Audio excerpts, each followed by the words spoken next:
I'm Dan Ackerman, and we are taking a look at the HP ElitePad 900. This is HP's business-focused Windows 8 Intel Atom-powered tablet. Now, of course, we've taken a look at a lot of these Intel Atom tablets that all run Windows 8. You know, they've got touchscreens. They're all fairly similar slates. What makes this one different for business users is that it's got some security stuff built in that your IT department will be interested in.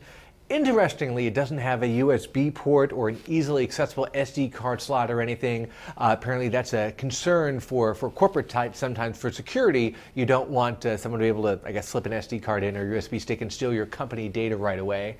You can, however, get all of those connections on various accessories and jackets and docks and stands that you could buy with the ElitePad. And that's probably the most interesting thing about this system versus other Windows 8 Atom tablets that we've seen, is that there's a really nice ecosystem of stuff. You've got the actual tablet itself. I've got a dock right here, a nice weighted dock that has some ports and connections in the back, including HDMI and VGA.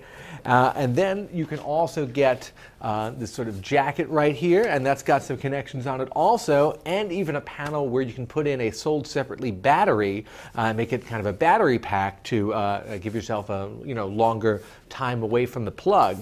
And there's also a keyboard case. They call this one the productivity jacket, and it folds up kind of like an iPad keyboard case does, and then you slip the tablet inside, and it's actually got a very nice hefty keyboard right here and some ports and connections in the back.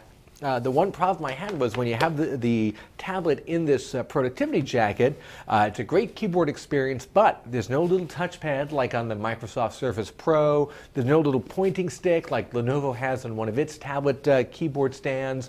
So you're basically stuck with using the keyboard and then your finger as a mouse, which doesn't really work that great for basic productivity. I actually ended up pairing this with a standalone touchpad, but you could do that with a mouse, and that works also, but I really would have liked to see that built in.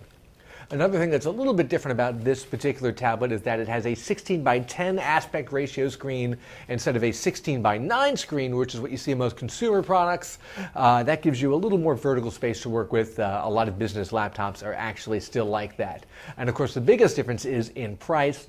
This starts off at $699 for a 32 gig version. This is the $799 version. You do get a mobile broadband antenna for that. And then when you add all of these different accessories that cost anywhere from $79 to $200. If you got all this stuff, you'd be spending about $1,200, which is frankly enough to buy a 13-inch MacBook Air, or the Microsoft Surface Pro, which has a Core i5 CPU, or a lot of other different types of laptops or tablets. That really means that for consumers, this kind of guy is only worth getting if you have a company IT department willing to shell out for it for you.